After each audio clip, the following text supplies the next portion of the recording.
handle the same workload. How do the MMA guys do it? Because right now the MMA guys have gotten pretty good at outside of, they're probably on the sauce, probably some of them, so some of them are on the sauce. Well, outside of that, how is it that, because you see it, where you see it, you know who Mackenzie Dern is, right? Yeah. You saw her when she competed. She was like almost every woman. She was soft. You could tell she was fit, but she was soft. And within 6 months of her transitioning to MMA, she's not soft no more. She's gained like a good 5. Yeah, she's gained a good 5 or 10 pounds of muscle.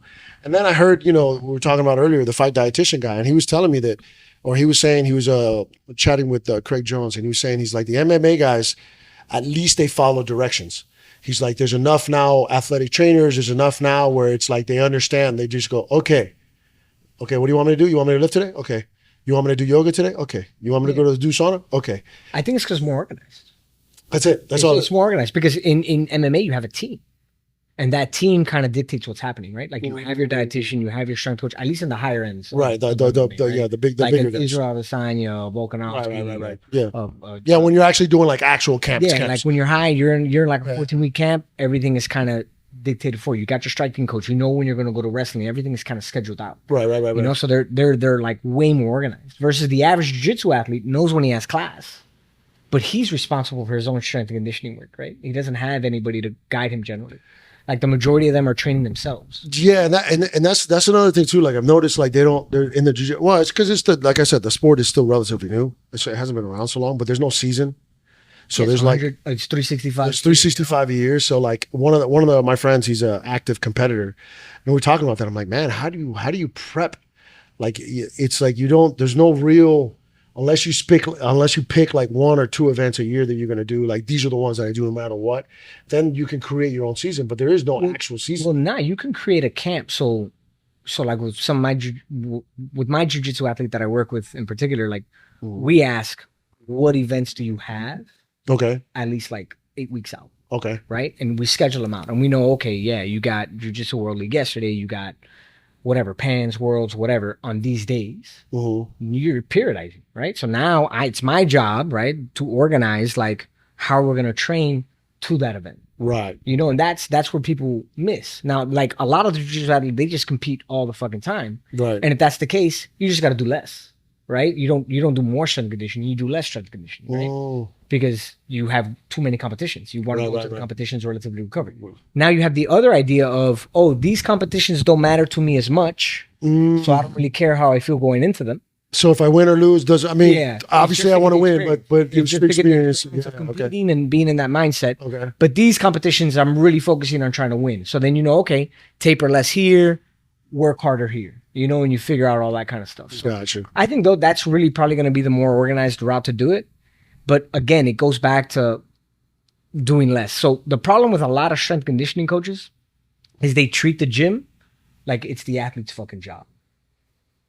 Right? Like they're like, you got to come here. You got to fucking lift. We got to make fucking crazy progress on how strong you get. Like you have a 200-pound deadlift. I want you to have like a 270-pound deadlift in like fucking 4 or 5 months or whatever the fuck the case might be. And it's like the volume you're going to put this guy through is going to impact how they train on the mat. Which is what they're training for. Exactly. So why the fuck would I train harder in the gym when it's going to sacrifice my mat time? Because eventually the means aren't going to, they're not going to justify it. And I think that's what happens with a lot of the jiu-jitsu guys. A lot of the jiu-jitsu guys stop lifting.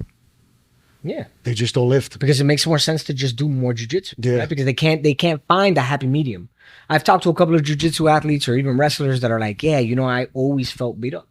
My neck always fucking felt mangled. My back was always fucking sore. My knee always fucking hurt. And it was like, what were you doing? I was doing CrossFit or fucking wrestling.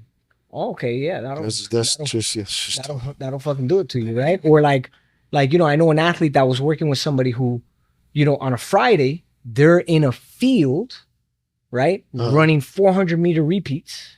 Or doing the stairs of a fucking stadium in the fucking sun at like 2-3 o'clock in fucking Florida. Jesus. And then they gotta go practice at night. That's just judo. What? Have you seen a judo practice? Yeah. They're fucking throwing each other. Have you ever met a judo brown belt? Jesus Christ, they're all banged up. Yeah, they're all fucking beat up. So it's like, how does that make sense? Like you're gonna If you're the strength and conditioning coach, why would I make you come on a Friday and do that shit in the sun when you're not going to recover in time to go to your practice at night, right?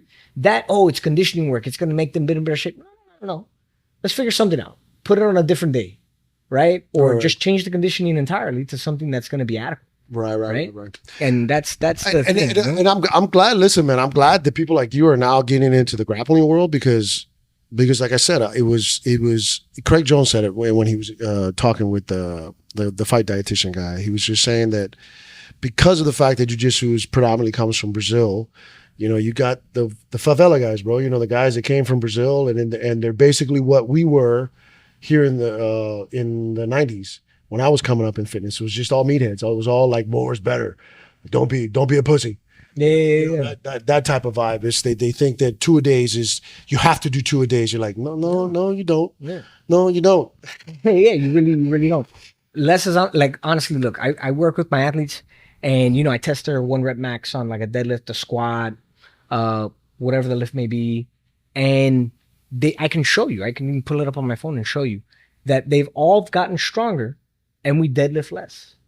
We squat less. I probably squat them maybe 9 week blocks out of the year, multiple times a year, but 9 weeks. 9 weeks, we're going to focus on the squat. We're going to take a break from the squat entirely.